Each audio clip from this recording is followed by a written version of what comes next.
Hey, what's up guys, it's Painkiller Top here, bringing you a beginner's guide on how to play Urgot in Season 11. I would suggest watching this video from start to finish, because I'm going to tell you exactly how to climb with ease in the upcoming season. I'm currently Diamond 3 on EU West, and I've managed to reach Diamond 4 on EUNE in around 100 games, only playing Urgot in solo queue from the top lane. Urgot is one of the easier top laners to play and not too difficult to master, which is why I think he's the perfect top laner for you to play in your Season 11 ranked games.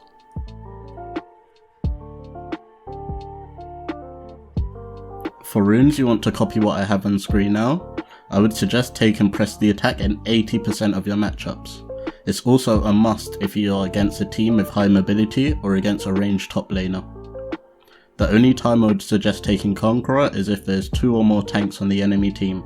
For example, Ornn, a Maokai, Nasus, Malphite, maybe a Nunu in the jungle, or even Leona or Nautilus support. The simple reason behind taking Conqueror against tanks is that fights will be going on for longer, meaning you have more time to reach the maximum amount of stacks in order to heal for the damage dealt. For secondary runes, you can play around with the different options in Resolve. If you're below Plat Elo, I would suggest taking Demolish instead of Shield Bash, as Urgot is an insane turret shredder.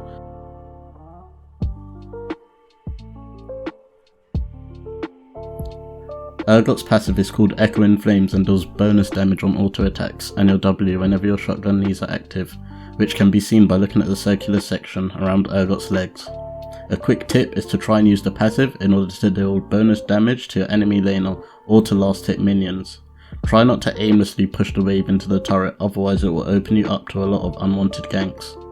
Instead, if you want to freeze a wave or slow push, then only auto attack from an angle where your shotgun knees are on their cooldown. Corrosive charges Urgot's Q, which is a skill shot that slows and deals damage after 0.3 seconds after it's casted. At early levels you want to avoid using this ability too often, as you'll soon find out that you have no mana left for any other abilities. Instead, save your Q if you're trying to set up a gank, or if you need to last hit a minion, preferably a cannon minion. One tip to remember is try and place your Q a little bit behind the enemy, so that they have no choice but to walk back into it. And if they try and dodge your Q, then there's a high chance that they'll end up within your E range. Now onto one of the most broken abilities in the game, Urgot's W, Purge. For 4 seconds, Urgot has increased attack speed and ignores unit collision, meaning that he can't be minion blocked. At level 9, if you max Urgot's W, then you can permanently toggle W on for increased attack speed. Post level 9, you want to be using your W toggle on turrets by auto attacking in between every 4 shots. This trick, combined with the Demolish rune, will melt turrets with ease, thus helping you to gain a lead via turret plates. Urgot's E, Disdain, is one of the most important abilities on Urgot, as it's usually what you'd use in order to set up most of your kills or escapes. Disdain is a small dash which grants Urgot a shield when used and displaces the enemy in the target direction, which stuns them for 1 second. Pretty OP ability, but if used incorrectly it could mean that you're out of position and possibly dying because of it. An advanced tip is to use your flash with E in order to catch the enemy laners off guard and secure a kill if executed properly. When using this combo, you want to E first and then flash straight after the animation has started. If timed correctly, Urgot's E can also be used in order to cancel abilities such as Blitzcrank Hook, a Poppy ult, or even Vayne's E, which is a knockback. In this clip you can see that I use my E in order to cancel out the Poppy E and avoid getting stunned by the wall. Last but definitely not least is Urgot's ult, Fear Beyond Death, which is essentially a long range execute, which means that if the enemy target is below a certain HP level, you can recast your ultimate and reel them in towards you. The good thing about this is, after you get your execute, surrounding enemies are feared for 1.5 seconds, which if used correctly can make winning games a whole lot easier. A nice trick when using this ability is to try and flash into the enemy just as the execute goes off, so that you can fear their carries, giving you and your team enough time to hopefully win the team fight.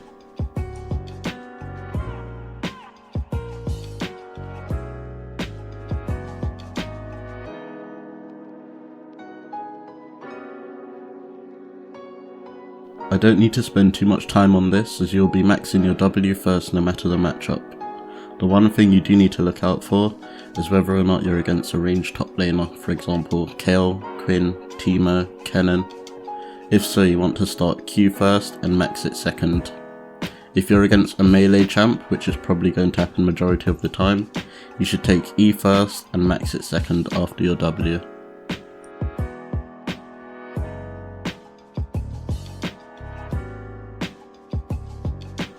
In terms of combos, there's no real order to use Urgot's abilities. It all depends on the scenarios. For example, is the enemy close by or at a distance? I'll list some combos on screen now. Feel free to pause or rewind the video if you need.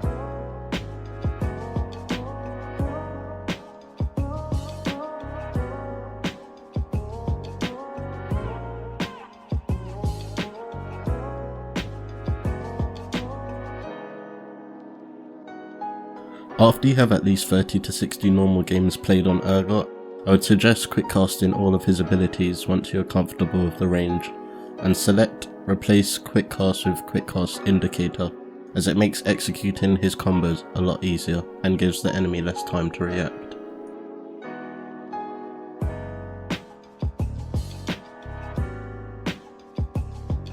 One of the most important settings for Urgot is key binding the menus, show advanced player stats.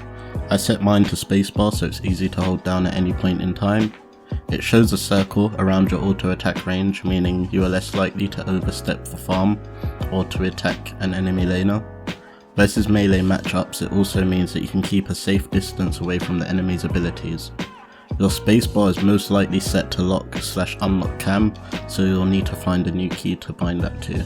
I use T for mine.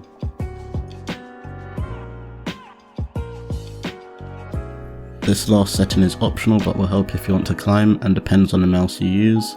I have two mouse buttons which I use. One button is for item slot 1 actives, for example popping a health pot or items such as gold drinker. The second button I use is to stop my champion from walking or autoing. This is extremely helpful during the laning phase as you can time your auto attacks a lot better, therefore increasing the chances of you getting your CS.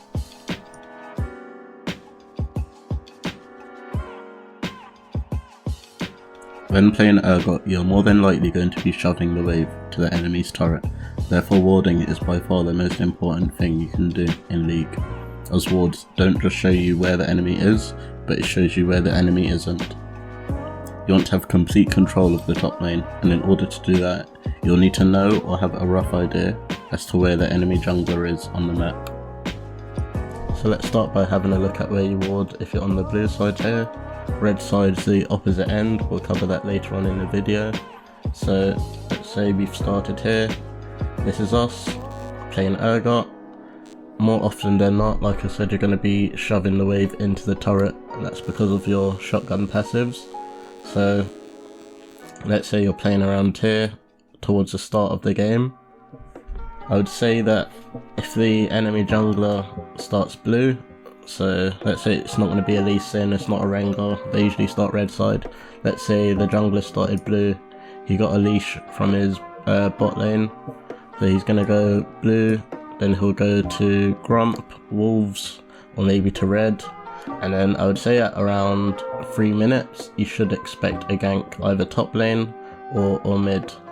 So in order to prevent that, at around 2:30 or 2:40 you can place a ward in the tri-bush here.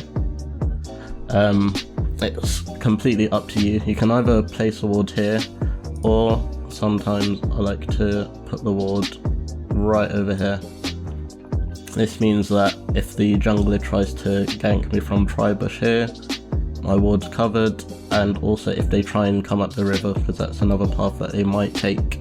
So putting your ward here I would say is safer than putting it in the tri-bush, but just make sure that you're looking at your map all the time, as you've only got a small window in order to see the enemy jungler here. So we can remove this ward now. Throughout the game you can just ward here. The enemy jungler might try and put a vision ward in the tri-bush, but with Urgot's W you can remove it quite quickly. It only takes a couple seconds, plus when you're shoving a wave in you can literally just walk around clear their pink ward, and then go about your business.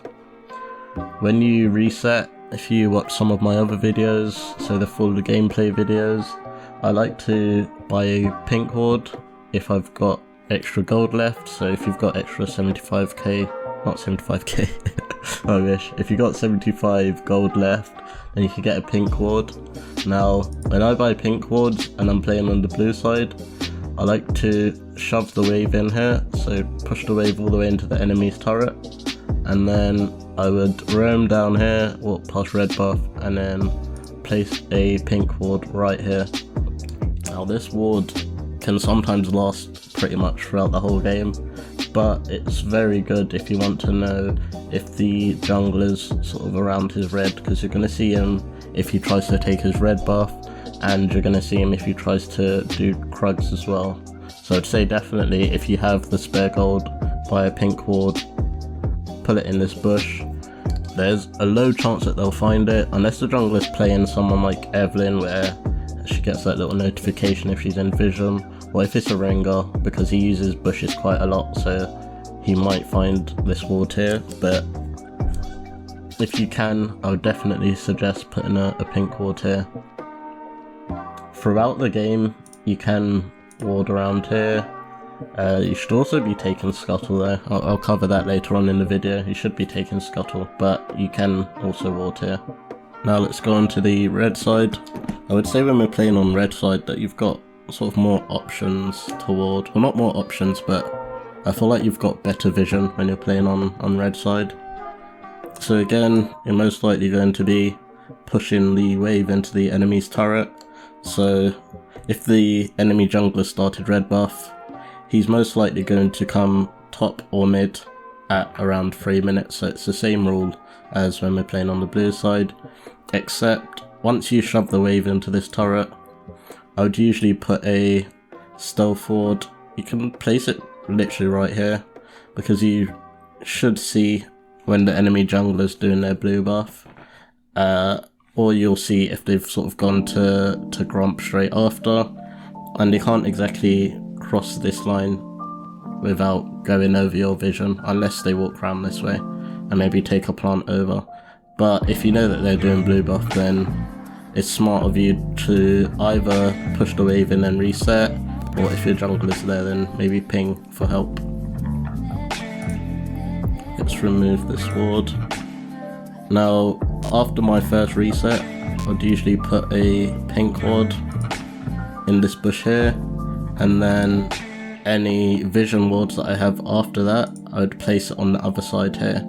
So I'd be able to see when the jungler's doing Grump, I'll be able to see when they're on their blue buff, and then with this pink ward here, you can see if they're trying to path top. Junglers are starting to clear this ward more often, but I'd still place it there just to be safe. Throughout the game, you can place your vision wards over here, but let's delete this one. I would say if you put it near Grump, then it's a lot safer, because the junglers are most likely going to be around their blue side trying to get farm, so you just want to know when they're in the area roughly.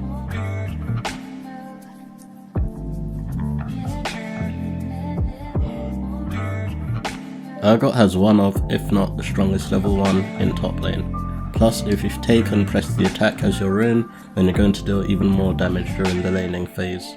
With one trade, we managed to get Yone below 50% HP. One tactic I like to use is to wait until the 3 melee minions are low, as it means that the enemy laner will most likely step up to greed for gold. When this happens, you should always try to engage with your E and go for a trade. Wave management is one of the main ways that you'll climb to Diamond, and it's very simple, but first you need to understand the layout of the map. In this picture, you can see that we have 3 different zones. The game will always start in the neutral zone. Depending on the matchup top lane, you may want to play in the safe zone. For example, if you're against a ranged top like Teemo, all you need to do is last hit the minions before they're about to die, and then the wave will start pushing towards you.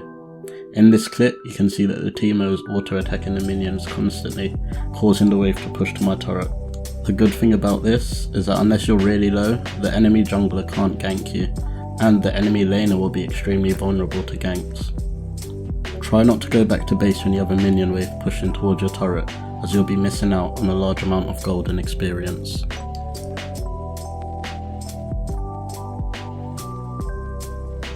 Now we'll look at the danger zone. Like I've said earlier on in this video, it's quite hard to freeze waves as Urgot due to his passive, so you'll most probably find yourself in the danger zone if you play aggressively earlier on in the game. This isn't necessarily a bad thing, as it means you'll have a minion wave advantage, which means that your chances of winning fights are much higher. The downside to this is that you run the risk of being ganked, but if you ward like I mentioned in the earlier section of the video, then you should know whether or not the enemy jungler is top. You also have lane priority, meaning that you can roam to help your jungler secure scuttle. If you manage to get a kill in the danger zone, then your laner is going to miss out on all of the minion gold and experience, which then forces them to use teleport if they have it. Whilst in the danger zone, you prevent the enemy laners from being able to roam. This is a must if you're playing against champs like Shen, as he'll miss out on gold and experience if he chooses to ult one of his teammates. Whenever you want to reset, always try to push the minion wave into the enemy's turret. Playing top lane isn't just about winning your lane, you need to proactively think about ways to help your team. If your enemy laner has used their teleport in front of you and you know it's on cooldown, you should be looking for ways to use your teleport in order to get your team ahead.